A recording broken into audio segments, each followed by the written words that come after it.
नमस्कार। इस महत्वपूर्ण कार्यक्रम में देश भर से जुड़े सभी राज्यपाल महोदय, लेफ्टिनेंट गवर्नर्स, केंद्रीय मंत्रिमंडल के मेरे साथीगण, रिजर्व बैंक के गवर्नर, राज्यों के मुख्य सचिव, अलग अलग इंडस्ट्री एसोसिएशन से जुड़े साथीगण, स्टार्टअप, फिनटेक की दुनिया से जुड़े मेरे युवा साथी, बैंकों के वरिष्ठ अधिकारीगण और मेरे प्यारे भाइयों और बहनों, आज देश डिजिटल गवर्नेंस को एक नया आयाम दे रहा है।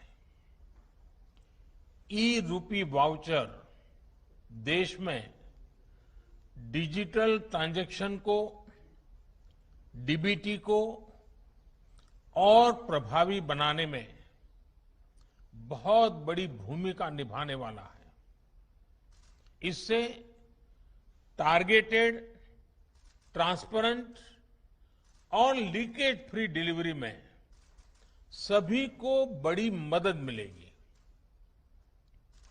21वीं सदी का भारत आज कैसे आधुनिक टेक्नोलॉजी की मदद से आगे बढ़ रहा है, टेक्नोलॉजी को लोगों के जीवन में जोड़ रहा है, ई रूपी उसका भी एक प्रतीक है।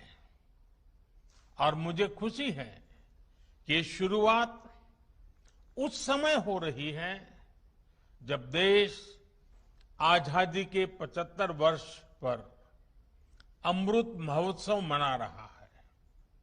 और ऐसे समय में देश ने फ्यूचरिस्टिक रिफॉर्म का एक और अहम कदम बढ़ाया है। साथियों, सरकार ही नहीं, अगर कोई सामान्य संस्था या संगठन किसी के इलाज में, किसी की पढ़ाई में या दूसरे काम के लिए कोई मदद करना चाहता है तो वो कैश के बजाय ई रूपी दे पाएगा। इससे सुनिश्चित होगा कि उसके द्वारा दिया गया धन उसी काम में लगा है जिसके लिए वो राशि दी गई है। अभी शुरुआती चरण में ये योजना देश के हेल्थ सेक्टर से जुड़े बेनिफिट्स पर लागू की जा रही है। मान लीजिए कोई ऑर्गेनाइजेशन सेवा भाव से भारत सरकार के द्वारा जो मुफ्त वैक्सीन दी जा रही है उसका लाभ लेना नहीं चाहता है, लेकिन जो प्राइवेट अस्पतालों में जहां कुछ कीमत देकर के वैक्सीन चल रही है उसमें भेजना चाहता है। अगर वो 100 गरीबों को वैक्सीन लगवाने की उसकी इच्छा है तो वो उन 100 गरीबों को ई रूपी वाउचर दे सकता है। ई रूपी वाउचर ये सुनिश्चित करेगा कि उसका इस्तेमाल वैक्सीन लगवाने में ही हो, किसी और काम में नहीं। समय के साथ इसमें और भी चीजें जुड़ती चली जाएगी।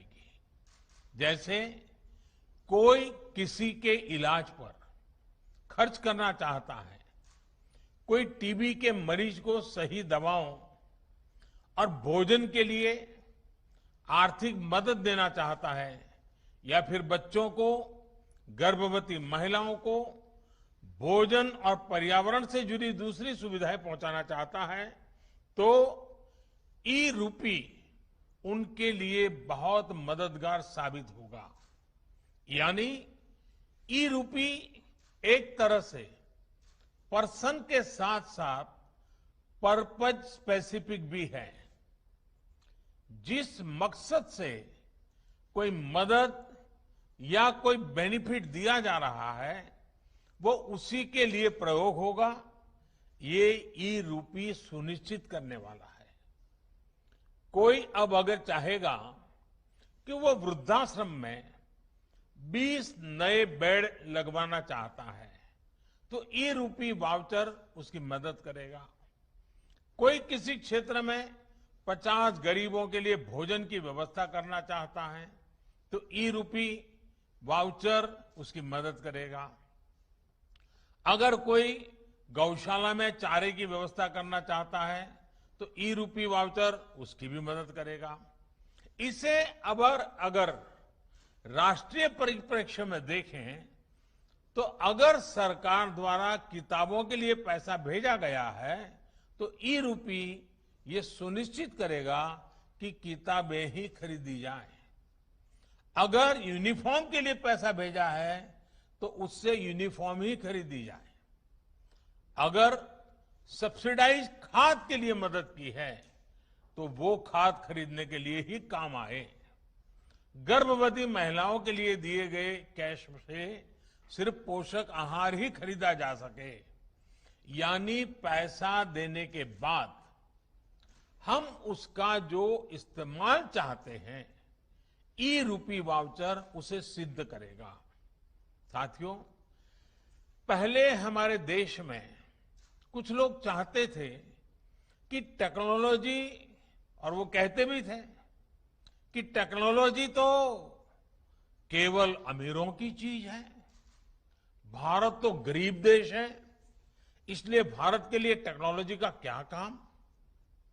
जब हमारी सरकार टेक्नोलॉजी को मिशन बनाने की बात करती थी तो बहुत से राजनेता, कुछ खास किस्म के एक्सपर्ट्स उस पर सवाल खड़ा करते थे। लेकिन आज देश ने उन लोगों की सोच को नकारा भी है और गलत भी साबित किया है। आज देश की सोच अलग है, नई है। आज हम टेक्नोलॉजी को गरीबों की मदद के, उनकी प्रगति के एक टूल के रूप में देख रहे हैं। आज दुनिया देख रही है कैसे भारत में टेक्नोलॉजी पारदर्शिता और ईमानदारी ला रही है, कैसे टेक्नोलॉजी नए अवसरों को पैदा करने में, उन्हें गरीबों को सुलभ बनाने का काम कर रही है, और कैसे टेक्नोलॉजी सरकार और लाल फीताशाही पर सामान्य मानवी की निर्भरता को कम कर रही है। आप आज के ही यूनिक प्रोडक्ट को देखिए। आज हम यहां तक इसलिए पहुंचे हैं क्योंकि देश ने जनधन खातों को खोलने, उन्हें मोबाइल और आधार से जोड़ने और जैम जैसी व्यवस्था के लिए वर्षों मेहनत की है। जब जैम को शुरू किया गया था तब बहुत से लोग इसके महत्व को नहीं समझ पा रहे थे, लेकिन इसकी अहमियत को हमने लॉकडाउन के समय देखा।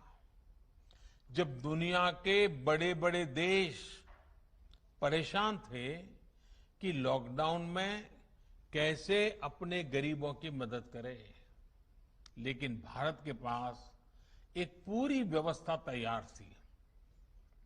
दूसरे देश अपने यहां के पोस्ट ऑफिस और बैंक खुलवा रहे थे तो वहीं भारत महिलाओं के बैंक खातों में सीधे आर्थिक मदद भेज रहा था। भारत में अब तक डायरेक्ट बेनिफिट ट्रांसफर के जरिए करीब 17.5 लाख करोड़ रुपए सीधे लाभार्थियों के खाते में भेजे जा चुके हैं। आज केंद्र सरकार 300 से ज्यादा योजनाओं का लाभ डीबीटी के माध्यम से, डायरेक्ट बेनिफिट ट्रांसफर के माध्यम से लोगों तक पहुंचा रही है। लगभग 90 करोड़ देशवासियों को इसके तहत किसी न किसी रूप में लाभ हो रहा है।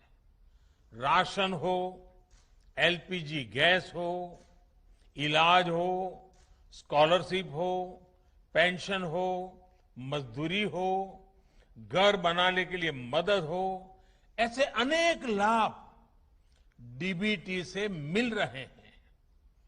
पीएम किसान सम्मान निधि के तहत 1,35,000 करोड़ रुपए सीधे किसानों के बैंक अकाउंट में पहुंचाए गए हैं। इस बार तो किसानों से जो गेहूं की सरकारी खरीद हुई है, उसका लगभग 85,000 करोड़ रुपए सीधा किसानों के बैंक खाते में ही ट्रांसफर किया गया है। इन सारे प्रयोगों का बहुत बड़ा लाभ देश के करीब करीब 7 करोड़ रुपए गलत खातों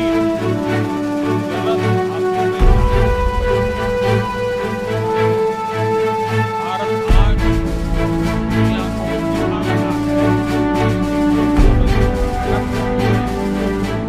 से जुड़ने में